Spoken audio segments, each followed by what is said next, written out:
Hello friends, मेरे YouTube channel English वे में आप सभी का स्वागत है। तो चलिए शुरू करते हैं आज की स्टोरी, जिसका टाइटल है थीव्स फॉल आउट। तो यहाँ पे थीव की प्लूरल फॉर्म हो गई थीव्स फॉल आउट। तो फॉल आउट का मतलब यहाँ पे हो गया कि जो चोर थे आपस में लड़ पड़े, यानी कि जो चोर थे वो लड़ पड़े। तो यहाँ पे लिखा हुआ है ये प्रेजेंट इंडेफिनिट में, लेकिन इसे बोलने पर क्या सेंस आ रहा है कि जो चोर थे, एक से ज़्यादा चोर है, प्लूरल फॉर्म है, वो लड़ पड़े, यानी कि चोर आपस में लड़ पड़े। तो चलिए देखते हैं स्टोरी अच्छी लगने वाली है, तो लास्ट तक ज़रूर देखें। लॉन्ग अगो यानी कि बहुत समय पहले, there was a hermit who lived in a hut outside a town. बहुत समय पहले देयर वाज अ हर्मिट, एक साधु था। हर्मिट यानी कि साधु, और यहाँ पे देयर इंट्रोडक्टरी वर्ड हो गया है। वाज यानी था, अ हर्मिट एक साधु, हु यानी कि जो, लिव्ड रहता था, इन अ हट एक झोपड़ी में, आउटसाइड अ टाउन। तो आउटसाइड का मतलब हो गया बाहर, अ टाउन यानी कि शहर के, एक शहर के बाहर रहता था। He was not greedy at all. He was not greedy यानी कि वह, ग्रीडी का मतलब होता है लालची, वह लालची नहीं था। एट ऑल यानी कि बिल्कुल भी, यानी कि वो बिल्कुल भी लालची नहीं था। तो यहाँ पे ये ही प्रोनाउन हो गया जो हर्मिट के लिए यूज किया गया है। बताया जा रहा है हर्मिट के बारे में कि वो बिल्कुल भी लालची नहीं था, और हु यहाँ रिलेटिव प्रोनाउन हो गया जो हर्मिट के बारे में बता रहा है कि कहाँ रहता था, ये बता रहा है। इन फैक्ट यानी कि वास्तव में, ही lived a very simple life. वास्तव में ही लिव्ड यानी कि वो, लिव्ड का यहाँ पे मतलब हो गया कि वो जीता था, वो अपनी जीवन व्यतीत करता था। अ वेरी सिंपल लाइफ, एक बहुत ही साधारण जीवन वो व्यतीत करता था, यानी बहुत ही साधारण जीवन जीता था। And did not use any luxurious at all. And did not use यानी कि कोई भी इस्तेमाल नहीं करता था। तो यहाँ पे पास्ट, ये पास्ट इंडेफिनिट की नेगेटिव सेंटेंस हो गई। एनी लग्जूरियस यानी कि लग्जूरियस का मतलब हो गया कि विलासिता। एट ऑल यानी कि बिल्कुल भी, यानी कि वो कोई भी विलासिता का यूज नहीं करता था, इस्तेमाल नहीं करता था। और लग्जूरियस का मतलब हो गया कि शान शौकत, यानी कि गाड़ी बंगला, मतलब आराम से जीने वाली ज़िंदगी वो नहीं जीता था, कोई भी विलासिता का यूज वो नहीं करता था। He even ate very little food and wore extremely simple clothes. वह यहाँ तक कि, इवन यानी कि यहाँ तक कि, एट यानी खाता था, तो ईट की सेकेंड फॉर्म हो गई एट। वेरी लिटिल फूड यानी कि बहुत ही थोड़ा भोजन। एंड वोर, तो यहाँ पे वेयर की सेकेंड फॉर्म वोर हो गई। वोर यानी कि पहनता था। एक्सट्रीमली यानी कि अत्यधिक। सिंपल क्लॉथ्स यानी कि साधारण कपड़े, तो वो कम भोजन करता था और यहाँ तक कि वो बहुत ही साधारण कपड़े पहनता था। He neglected himself so much that his hair grew long and matted too। तो इसका मतलब हो गया कि वह नेग्लेक्टेड यानी कि वो अनदेखा करता था। तो यहाँ पे सेकेंड फॉर्म के रूप में यूज किया गया है। नेग्लेक्टेड हिमसेल्फ यानी खुद को, यानी कि वो खुद को इतना, सो मच यानी कि इतना अनदेखा करता था। हिमसेल्फ यानी खुद को, कि हिज हेयर यानी कि उसका जो बाल था, ग्रू लॉन्ग यानी कि बड़े हो गए थे। एंड मैटेड टू, तो मैटेड का मतलब यहाँ पे हो गया कि उलझे हुए, टू यानी कि भी। तो वो खुद को इतना इग्नोर करता था, इतना अनदेखा करता था कि उसके जो बाल थे वो बड़े हो गए थे और उलझे भी हो गए थे। वो बहुत ही सिंपल लाइफ जीता था, hermit. Seeing his poverty, a considerate friend in the town gave him a gift of 2 young calves। Seeing the poverty, इसका मतलब हो गया कि उसकी गरीबी को देख करके, या फिर बोल सकते हैं कि उसकी गरीबी को देखते हुए। अ कंसिडरेट, एक विचारशील दोस्त। इन द टाउन यानी कि शहर में एक विचारशील जो उसका दोस्त था। गेव हिम, उसे दिया। अ गिफ्ट यानी कि एक तोहफा। ऑफ 2 यंग काल्व्स, यानी क्या दिया तोहफे में, तो 2 यंग काल्व्स। तो यहाँ पे काफ की प्लूरल फॉर्म हो गई काल्व्स, यानी कि बछड़े के लिए यूज किया गया है, यानी कि 2 बछड़े को, यानी कि जो बछड़े थे वो बड़े थे, यंग थे। द हर्मिट बेगन टू लव द काल्व्स, जो हर्मिट था यानी साधु, तो यहाँ पे बिगिन की सेकेंड फॉर्म बेगन का यूज किया गया है। तो बेगन अपने बगल में जेरन या फिर इन्फिनिटिव भी ले सकता है, तो यहाँ पे इन्फिनिटिव का यूज किया गया है टू के साथ वर्ब की बेस फॉर्म। तो हर्मिट बेगन टू लव यानी कि वो प्यार करने लगा द काल्व्स यानी बछड़ों से। He washed them and fed them lots of healthy food. He washed them यानी कि वह उन्हें नहलाता था, तो यहाँ पे वॉश्ड का मतलब उन्हें धोता था यानी नहलाता था। देम यहाँ पे प्रोनाउन यूज किया गया है काल्व्स के लिए यानी बछड़ों के लिए। एंड फेड देम, तो यहाँ पे फीड की सेकेंड फॉर्म फेड हो गई, यानी कि उन्हें क्या करता था, वो खिलाता था। लॉट्स ऑफ हेल्दी फूड यानी कि लॉट्स ऑफ बहुत सारे पौष्टिक भोजन। The calves grew big and strong as the days went by, यानी जो काल्व्स थे यानी बछड़े, ग्रू बिग यानी कि बड़े होने लगे, एंड स्ट्रॉन्ग और मजबूत, as the days went by यानी कि जैसे जैसे दिन बीते। As the days went by का मतलब हो गया कि जैसे जैसे दिन बीतते गए जो बछड़े थे वो बड़े और स्ट्रॉन्ग होते गए। तो यहाँ पे देख सकते हैं ये दो बछड़े हैं, ये हर्मिट है।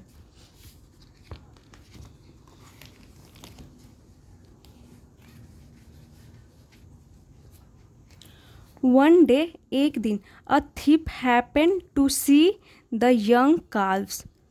एक दिन अ थीफ यानी कि एक चोर, हैपन टू सी यानी कि इसका मतलब हो गया कि एक जो चोर था वो अचानक से टू सी यानी देखा, द यंग काल्व्स यानी कि उस जवान बछड़े को, मतलब बोल सकते हैं कोई जो दूध देने लायक हो, बड़े हो, इसलिए यहाँ पे यंग काल्व्स का यूज किया गया है। और हैपन का मतलब हो गया कि उसने अचानक से देख लिया, यानी कि उसके बारे में उसे पता नहीं था और अचानक से संजोग से अनजाने में उसने देख लिया, इसीलिए यहाँ पे हैपन का यूज किया गया है। A thief happen to see the young calves यानी जो एक चोर था उसने देखा यंग काल्व्स को। ही वाज ग्रीडी यानी कि वह लालची था, ग्रीडी एक एडजेक्टिव हो गया। एंड डिसाइडेड और तय किया, टू स्टील देम यानी कि उन्हें चुराने के लिए, तो देम किन के लिए यूज किया गया है, काल्व्स के लिए। टू स्टील यानी चुराने के लिए, तो टू यहाँ इन्फिनिटिव हो गया, स्टील यानी कि चुराना। He could get a lot of money by selling them. He could get यानी कि उसे मिल सकता था, अ लॉट ऑफ मनी यानी बहुत सारा पैसा, बाय सेलिंग देम यानी कि गायों को बेच करके उन्हें ढेर सारा पैसा मिल सकता था, उन्हें नहीं, यानी कि थीफ की बात हो रही है सिर्फ। सो इसीलिए he took a good thick rope and set off to steal the calves. इसीलिए ही टुक उसने लिया, अ गुड थिक एक मोटा सा रोप यानी कि रस्सी, एंड सेट ऑफ का मतलब हो गया कि वो रवाना हो गया, निकल पड़ा, टू स्टील यानी चुराने के लिए, द काल्व्स यानी बछड़ों को। ऑन द वे यानी रास्ते में, he met a giant demon राक्षसा। ऑन द वे यानी रास्ते में, ही मेट यानी कि वह मिला, मीट की सेकेंड फॉर्म मेट हो गई। यहाँ पे ही प्रोनाउन यूज किया गया है किसके लिए, थीफ के लिए। अ जाइंट डेमन एक विशाल डेमन, डेमन का मतलब होगा दानव, तो यहाँ पे बताया गया है कौन है, जाइंट डेमन यानी राक्षसा, यानी उसे राक्षस बोल सकते हैं, राक्षसा यानी कि राक्षस। तो जब वो जा रहा था थीप तो रास्ते में एक विशाल दानव उसे मिला। हु जाइंट का मतलब यहाँ पे विशाल हो गया, डेमन यानी राक्षस वही दानव। Who looked fierce and wild, जो लुक्ड यानी कि दिखता था, फियर्स यानी कि भयंकर, एंड वाइल्ड और जंगली। तो यहाँ पे कॉमा लगा करके हु रिलेटिव प्रोनाउन का यूज किया गया और बताया गया है उस जाइंट के बारे में कि जो लुक्ड यानी दिखता था, कैसा दिखता था, तो फियर्स भयंकर, एंड जंगली वाइल्ड यानी जंगली। His appearance was really frightening, जो उसका अपीयरेंस था यानी कि उसका जो रूप था, स्वरूप था, वो कैसा था, वाज यानी था, रियली यानी वास्तव में, फ्राइटनिंग यानी कि डरावना था। सो इसीलिए the scared thief asked him who he was, इसीलिए द स्केयर्ड थिप यानी कि डरा हुआ थीफ यानी चोर। तो ये पास्ट पार्टिसिपल के रूप में लिखा हुआ है, लेकिन काम कर रहा है एडजेक्टिव का, थीप को डिस्क्राइब कर रहा है, थीप के बारे में बता रहा है कि कैसा थीप, तो द स्केयर्ड थिप यानी कि डरा हुआ चोर। आस्क्ड हिम उससे पूछा, किससे पूछा, तो जाइंट से पूछा। हु ही वाज यानी कि वह कौन है, तो उस समय जब पूछा होगा तो वो तो प्रेजेंट में ही पूछेगा, बट ये स्टोरी है पास्ट की हो गई, स्टोरी ये बन गई, तो हम यहाँ पे वाज का यूज किया गया, बट उस समय तो वो प्रेजेंट में ही पूछेगा। तो वो पूछता है, थीप पूछता है, थीप आस्क्ड हिम यानी कि उस डेमन से, हु ही वाज यानी कि वह कौन है, और यहाँ पे हु के बाद ही यूज किया गया, सब्जेक्ट उसके बाद वर्ब, तो ये क्लॉज बना रहा है। तो क्लॉज में सबसे पहले कंजंक्शन आता है, उसके बाद सब्जेक्ट, उसके बाद वर्ब, वर्ब बाद में चला जाता है, पहले सब्जेक्ट आता है। द राक्षसा यानी जो राक्षस था, इंट्रोड्यूस्ड उसने परिचय दिया, हिमसेल्फ यानी खुद का, and asked the thief to introduce himself, and asked यानी कि कहा, द थीफ यानी चोर से उसने कहा, टू इंट्रोड्यूस यानी कि परिचय देने के लिए, हिमसेल्फ यानी खुद का। तो जो थीफ था उसने उससे पूछा यानी डेमन से पूछा, तो जो ये था राक्षस था उसने भी उससे अपना परिचय देने के लिए कहा। The thief told him that he was a thief, the thief यानी जो चोर था, टोल्ड हिम उसे बताया, टेल की सेकेंड फॉर्म टोल्ड हो गई, डैट कि ही वाज अ थीफ यानी कि वह एक चोर है, वो बताता है चोर, डेमन को भी बताता है कि वो एक चोर है। The two looked at each other, the two यानी कि जो वो दोनों थे, लुक्ड यानी कि देखा, एट ईच अदर एक दूसरे को उन्होंने देखा, both had told each other the truth about themselves, both had told यानी कि दोनों ने बताया था। तो ये सब सेंटेंस हमारा पास्ट परफेक्ट में है, हैड के साथ वर्ब की थर्ड फॉर्म के रूप में। Both had told each other यानी कि उन दोनों ने एक दूसरे को बताया, द ट्रूथ यानी कि सच्चाई, अबाउट देम सेल्फ, अबाउट यानी के बारे में, देम सेल्फ यानी कि देम सेल्फ्स का मतलब हो गया कि स्वयं के बारे में, खुद के बारे में उन दोनों ने बताया सच्चाई। सो इसीलिए they felt that there was bond of honesty between them and they should trust each other, यानी कि इसका मतलब हो गया कि दे फेल्ट डैट उन्हें महसूस हुआ, उन्हें लगा, फील की सेकेंड फॉर्म फेल्ट हो गई, डैट कि देयर वाज अ बॉन्ड यानी कि एक रिश्ता था, ऑफ ऑनेस्टी यानी ईमानदारी का, बिटवीन यानी कि बीच, देम यानी कि उनके बीच एक ईमानदारी का क्या था, बॉन्ड था, क्योंकि एक जाइंट था और एक दूसरा चोर था, तो उन दोनों को क्या लगा कि उनके बीच एक रिश्ता है ईमानदारी का। एंड दे शुड ट्रस्ट, और दे यानी कि वे, शुड ट्रस्ट यानी कि शुड हो गया चाहिए, ट्रस्ट यानी विश्वास, यानी उन्हें विश्वास करना चाहिए, ईच अदर यानी एक दूसरे पर।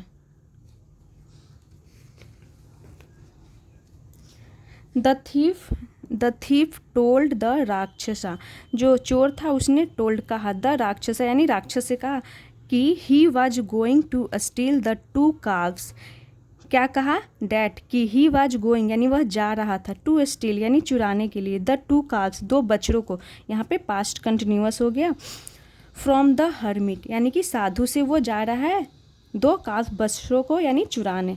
दिस सूटेड द राक्षसा परफेक्टली, यानी कि जो यह था वह सूट किया, यानी कि सूट किया यानी इसका मतलब ये हो गया कि जो राक्षस था उसको उपयुक्त लगा, द राक्षसा परफेक्टली यानी पूरी तरीके से उसे उपयुक्त लगा, यानी कि उसे सूट किया, अच्छा लगा उसे, उपयुक्त था, सूटेड का यहाँ मतलब हो गया कि उपयुक्त।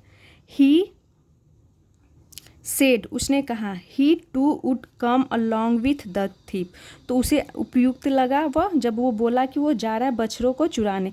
ही सेड उसने कहा, ही टू यानी कि वह भी, यहाँ पे वो जो जाइंट था डेमन वो बोलता है कि वह भी, वुड कम, वुड यानी कि गागेगी, कम यानी कि आएगा, अलॉन्ग विथ द थीप यानी कि चोर के साथ साथ वो भी आएगा, तो अलॉन्ग विथ ये दिखा रहा है कि वो तो जाएगा उसके साथ साथ यानी कि वो भी जाएगा, जाइंट भी जाएगा।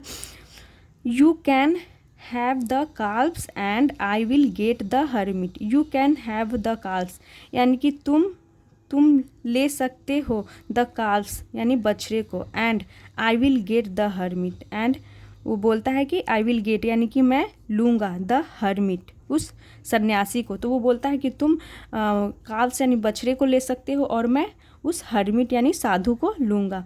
I am very hungry, I am very hangry यानी कि मैं बहुत क्या हूँ, भूखा हूँ। सो आई विल ईट हिम, सो इसीलिए आई विल ईट हिम मैं उसे खाऊंगा, लेट्स गो यानी कि चलो चलते हैं, ऐसा बोलता है कि तुम काफ्स को लेना और मैं वो सन्यासी को खाऊंगा, ऐसा डेमन बोलता है। इसीलिए दोनों के बीच क्या लगता है कि एक बॉन्ड है, एक रिश्ता है। इसीलिए the two who had become friends only for a very bad purpose, इसीलिए द टू यानी कि वे दोनों, हु यानी कि जो, हैड बिकम बन गए थे, फ्रेंड्स यानी दोस्त, ओनली यानी केवल, for a very bad purpose, इसका मतलब हो गया कि खराब पर्पस यानी उद्देश्य के लिए, यानी कि वो दोनों बहुत ही, वेरी यानी कि बहुत ही खराब पर्पस के लिए, उद्देश्य के लिए दोस्त बन गए थे। तो यहाँ पे बिकम की थर्ड फॉर्म हो गई become. Set of for the hermits house, तो सेट ऑफ यानी कि वे दोनों निकल पड़े, फॉर द हर्मिट्स हाउस यानी कि साधु के घर के लिए, साधु के घर की ओर वो निकल गए। When they reached there they looked around and were able to find a window through which they got in. When they reached there यानी कि जब, वे रीच्ड यानी पहुँचे, देयर यानी वहाँ, दे लुक्ड अराउंड उन्होंने इधर उधर देखा, and were able to find और वो क्या थे, सक्षम थे, फाइंड यानी ढूंढने में, अ विंडो एक खिड़की, थ्रू विच जिसके जरिए, थ्रू विच हो गया मतलब जिसके जरिए, जिसके द्वारा, दे गॉट इन यानी कि वे अंदर क्या हुए, दाखिल हुए, वे अंदर पहुँचे। They waited quietly for a right chance to get the hermit and his calves. They waited यानी कि वे इंतजार करने लगे, क्वाइटली यानी चुपके से, फॉर अ राइट चांस यानी कि सही मौके का वो इंतजार करने लगे, सही मौके के लिए कि जब सही मौका आए तब वो क्या करे, to get the hermit and his calves यानी हर्मिट के लिए, एंड इज हिज काव्स उसके बछड़े लेने के लिए, और साधु के लिए वो इन सही मौके का इंतजार करने लगे, थीप और डेमन। आफ्टर अ वाइल थोड़ी देर बाद, दे heard the sound of a gentle snoring. They heard उन्होंने सुना, द साउंड यानी आवाज़, किसका, तो ऑफ अ जेंटल स्नोरिंग यानी कि एक हल्की खर्राटे का आवाज़ उन्होंने सुना। And knew that the hermit had fallen asleep और वो समझ गए, न्यू यानी कि वो समझ गए, नो की सेकेंड फॉर्म न्यू हो गई, वो समझ गए कि द हर्मिट जो सन्यासी है, हैड फॉलन अस्लीप यानी कि वो सो चुका था, वो समझ गए। तो ये भी पास्ट परफेक्ट के रूप में लिखा गया है, हैड के साथ वर्ब की थर्ड फॉर्म, अस्लीप यानी कि सो गया है, ऐसा वो समझ गए। Now the time was right, अब समय, वाज यानी था, राइट यानी सही समय था, अब सही समय था क्योंकि जो हर्मिट था वो सो रहा था, हल्की स्नोरिंग यानी खराटे की आवाज़ आ रही थी, तो क्या था, वो सही समय था। द राक्षसा got up to grab the hermit, जो राक्षस था गॉट अप यानी उठा, गेट अप की सेकेंड फॉर्म हो गई गॉट अप, टू ग्रैब यानी कि पकड़ने के लिए, द हर्मिट उस साधु को, सन्यासी को, but the thief caught his hand, लेकिन जो थीफ था यानी चोर, उसने पकड़ लिया, कैच की सेकेंड फॉर्म हो गई कॉट, हिज हैंड उसका हाथ। तो जैसे ही डेमन जो था हर्मिट को पकड़ने के लिए उठा तो चोर उसका हाथ पकड़ लेता है डेमन का। वेट रुको, ही सेड उसने कहा, किसने कहा, तो थीप ने कहा, थीप के लिए यहाँ पे ही प्रोनाउन यूज किया गया, से की सेकेंड फॉर्म सेड हो गई। Let me first get the carbs, let me first यानी कि मुझे पहले, लेट यानी मुझे पहले क्या करने दो, गेट द काफ्स यानी बछड़े को पहले लेने दो, अदरवाइज अन्यथा the hermit will wake up, otherwise क्या होगा कि हर्मिट जो है सन्यासी विल वेकअप वो उठ जाएगा, जग जाएगा। And stop me from taking his carbs, और स्टॉप मी यानी कि मुझे क्या कर देगा, रोक देगा, फ्रॉम टेकिंग हिज काफ्स अपने, हिज काफ्स यानी अपने बछड़ों को, टेकिंग यानी कि लेने से, यहाँ पे फ्रॉम के बाद ये टेकिंग जेरेंट हो गया, तो अपने बछड़ों को लेने से रोक देगा। इसीलिए जो थीफ था उसका डेमन का हाथ पकड़ लेता है, बोलता है रुक जाओ पहले मुझे बछड़े को ले लेने दो। नो नो नो यानी नहीं नहीं, the calves are sure to bellow, नहीं नहीं, द काव्स आर श्योर यानी कि निश्चित ही क्या करेंगे, श्योर यानी निश्चित ही, टू बिलो यानी कि वो क्या करने लगे, चीखने लगेंगे, चिघारने लगेंगे, ऐसा बोलता है। तो बिलो का मतलब हो गया चिल्लाना, चिघारना। तो वो बोलता है कि नहीं नहीं, जो बछड़े हैं वो बछड़े calves are sure to bellow यानी कि वो चिघारने लगेंगे, ऐसा चिल्लाने लगेंगे, ऐसा वो बोलता है। नहीं नहीं, पहले रुक जा, मुझे ये ले लेने दो बछड़े को। देन तब the hermit will wake up and I'll lose a good dinner, क्या बोलता है, और डेमन बोल रहा है then the hermit will wake up, जो हर्मिट है वो उठ जाएगा, जाग जाएगा। एंड तो यहाँ पे आई विल का कॉन्ट्रैक्शन है I'll, I lose a good dinner, यानी कि मैं एक अच्छा भोजन क्या करूँगा, खो दूँगा। आई लूज़ यानी कि मैं खो दूँगा एक अच्छा भोजन। Let me kill the hermit first, let me kill यानी कि मुझे मारने दो, हर्मिट फर्स्ट यानी कि साधु उस सन्यासी को फर्स्ट यानी पहले मुझे मारने दो, नहीं तो मैं एक अच्छा डिनर खो दूँगा। डिनर यानी कि भोजन के लिए यहाँ पे यूज किया गया, क्योंकि डेमन है तो वो तो रात का भोजन और ये ब्रेकफास्ट लंच से उसका तो कोई मतलब नहीं है। यहाँ पे डिनर यानी भोजन के लिए वो बोल रहा है कि मैं एक अच्छा सा डिनर को क्या करूँगा, खो दूँगा, मुझे पहले हर्मिट को मारने दो। Late me kill the hermit first, मुझे हर्मिट को पहले मारने दो। आर्ग्यूड द राक्षसा, जो राक्षस था उसने तर्क दिया। The argument woke the hermit up, यानी जो आर्ग्यूमेंट था, बहस था, उससे क्या हो गया, हर्मिट वोक अप, यानी कि वोक यहाँ पे और अप यहाँ पे लगाया हुआ है। तो वो बोलता है कि जो आर्गुमेंट था उसके दोनों में जो बहस हो रही थी, वो बोल रहा था कि मुझे पहले काफ्स बछड़े को लेने दो, तो डेमन बोल रहा था कि नहीं पहले मैं हर्मिट को मारूंगा। तो दोनों का जो आर्गुमेंट था, बहस था, जिससे वो हर्मिट वोकअप यानी कि वो जाग गया। ही सॉ, उसने देखा, व्हाट वाज गोइंग ऑन, उसने देखा कि व्हाट यानी क्या, वाज गोइंग ऑन यानी कि क्या चल रहा था, उसने देखा।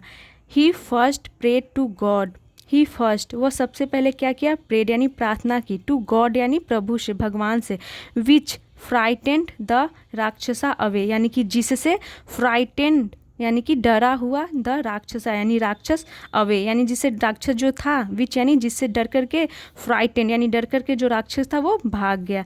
देन तब, the hermit chest the thief out with a stick, उसके बाद देन यानी तब, द हर्मिट यानी कि जो साधु था, सन्यासी, चेस्ट उसने पीछा किया, द हर्मिट आउट यानी कि पीछा करते हुए उसे हर्मिट को क्या किया, भगा दिया, विथ अ स्टिक एक छड़ी से।